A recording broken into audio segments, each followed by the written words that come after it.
Chamadas dinâmicas entre aplicações Power Client ou Power Server Power Builder 2021.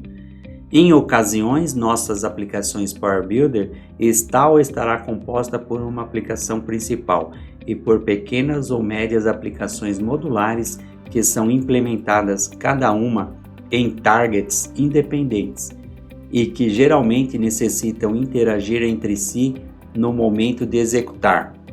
Neste vídeo falaremos como realizar esta interação ou chamadas entre aplicações, quando estas são implantadas como aplicações Power Client, Power Server.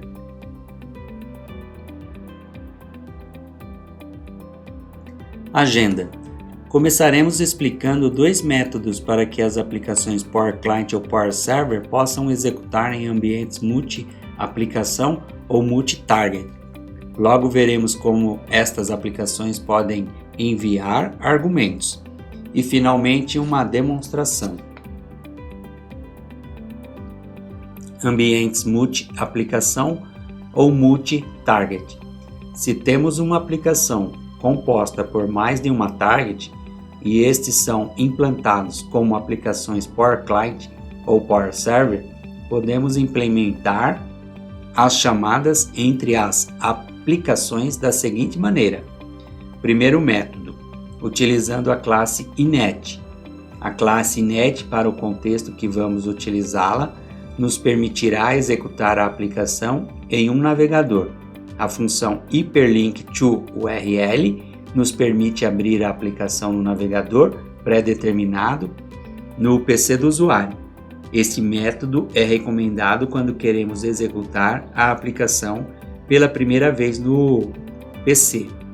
Antes de invocar qualquer função do objeto init, devemos instanciá-lo com a função getContextService, tal como se mostra aqui no exemplo do código. O segundo método é utilizado a função run. Uma vez que a aplicação tenha sido executada pelo menos uma vez no PC do usuário, então esta já foi instalada no path por padrão, que utiliza o Cloud App Launcher para instalar a aplicação Power Client ou Power Server. Esta é c:/user, logo as demais subpastas, começando pela pasta de trabalho do usuário. Esta pasta adota o nome do usuário e logo temos /app, depois roaming e assim até applications. Tendo em vista que não conhecemos o antes, o nome do usuário, podemos utilizar a função getContextKeywords com o argumento appdata para obter a pasta de trabalho por padrão que tem este usuário e nos devolverá o path até a subpasta roaming. Por ele, ao executar run, simplesmente completamos o path concatenando a informação restante do path onde está descarregando o executável. Quer dizer, desde a subpasta pbapps. Neste caso, o exemplo indica localhost como o nome do servidor. Este dado deve ser substituído pelo IP ou nome do servidor, onde reside a aplicação cliente. Uso de parâmetros ou argumentos. Os argumentos podem ser de dois tipos, dinâmico ou estáticos. Nos projetos Power Client ou Power Server encontramos uma opção para que o programador inclua parâmetros de tipo estáticos que podem ser capturados no evento open do objeto através do application, através do argumento command line, no qual é um string, finalmente. Agora, se desejamos enviar argumentos de tipo dinâmico, simplesmente devemos adicionar uma variável de tipo string a URL ou path de execução, tal como vimos nos slides anteriores. Em caso que utilizaremos run para executar a aplicação, devemos adicionar um espaço branco depois do executável e logo concatenar a variável. E se utilizamos o objeto init, devemos adicionar o símbolo de fechamento de pergunta e logo concatenar a variável.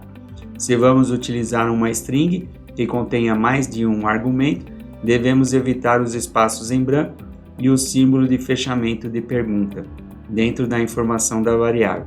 Podemos utilizar, por exemplo, o símbolo e-comercial para separar os argumentos dentro do string. Agora vamos fazer uma demonstração dentro do Power Builder 2021. Aqui já tenho carregado um workspace que tem dois targets ou duas aplicações. Uma aplicação principal, que digamos que seria uma aplicação de início, toda a minha solução, e logo posso ter aplicações secundárias, nas quais serão chamadas desde a aplicação master ou master app. Vamos ver como é a parte ou repassar a parte de execução das aplicações secundárias. Primeiro, esta aplicação ou esta janela de ingresso da aplicação pode estar combinada, por exemplo, com login, usuário e password. Essa daqui. Também, adicionalmente, se pode indicar, por exemplo, que selecione um usuário, o nome da empresa, com a qual vai fazer o login para que essas informações passem às seguintes aplicações. Neste caso, não estou utilizando a parte do login, somente interessa abrir a seguinte aplicação enviando o nome da empresa. Eu utilizo um drop-down list box que tem uma série de empresas, companhias, e vou enviar para a aplicação secundária. Para invocar a aplicação secundária, como mencionei, temos duas formas: utilizo o run ou utilizo o objeto init, um artifício que vai ajudar a determinar se a aplicação está instalada ou não. É executar primeiro o método run. Por quê? Porque o run devolve um inteiro. Quando é uma execução positiva, uma execução bem sucedida, ou -1 quando houve algum problema. Por exemplo, se é -1, não está na rota onde se interessa executar.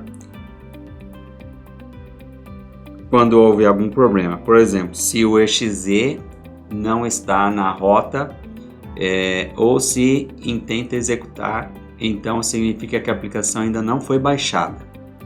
Nesse caso, não ocorre nada, não vai haver um problema crítico na aplicação, simplesmente vamos ter como resposta -1. Então, utilizo o objeto init e faço logo a chamada utilizando o navegador padrão. Devemos considerar que o evento open do objeto applicate recebe o parâmetro command line. Podemos armazená-lo temporariamente em variável global. Esse é o second. Para registrar ou instalar a aplicação. Por exemplo, aqui vamos encaminhar intencionalmente todos os elementos da aplicação e voltar a executar nossa aplicação master. Por exemplo, se o executável não estiver no path onde tenta executar, então significa que a aplicação ainda não foi baixada. Nesse caso, não ocorre nada. Não vai fazer, não tem nenhum problema crítico na aplicação. Simplesmente vamos ter que, como resposta, -1. E precisamente utilizo um if para avaliar se essa resposta é -1. Se for assim, utilizo o objeto init e logo faço a chamada utilizando o navegador padrão. Logo a nível da aplicação secundária, no open da aplicação, devemos considerar que recebe o parâmetro command line. Podemos armazená-lo temporariamente, uma variável global. Podemos dar diferentes usos. O importante é receber esse argumento e logo utilizá-lo dentro da nossa aplicação. Nesse caso, esse argumento que logo vai estar na variável global vai ser utilizado na janela wbegin para que possa mostrar o nome da empresa, o título da janela. Vamos executar então a aplicação principal para ver como está trabalhando. Executamos a aplicação principal, selecionamos uma empresa e a continuação está executando a empresa secundária. Está instalada no meu PC, neste path. Este path onde guarda a aplicação é uma rota dinâmica. Uma parte fornece a informação do mesmo Windows e a outra parte utiliza pelo Cloud App Launch para registrar ou instalar a aplicação. Por exemplo, aqui vamos eliminar intencionalmente, tá? Vamos eliminar intencionalmente a aplicação, executar a aplicação master, e aqui ele chamou o Cloud App Launch. Vou startar a aplicação e ele chamou através do browser padrão e verificamos que descarregou a aplicação. Fechar aqui. Fechar a aplicação. Voltei.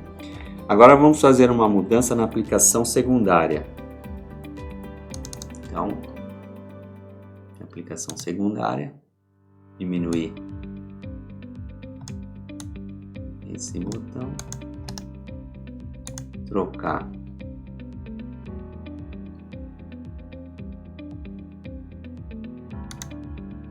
a cor, tá?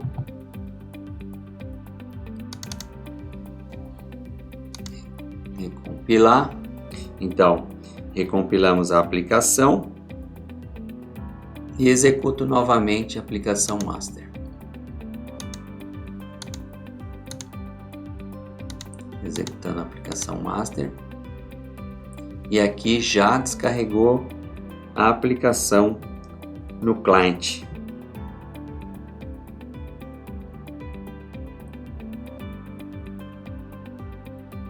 Já vemos o nome da empresa como argumento desde a aplicação do master aqui, tá vendo?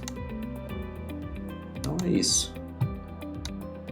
Muito bem, desta maneira vimos que seguindo certos passos e tendo certas informações em relação ao uso do RAM ou do objeto init, podemos implementar este tipo de chamada multi-aplicação com o Power Client, e o mesmo seria com o Power Server.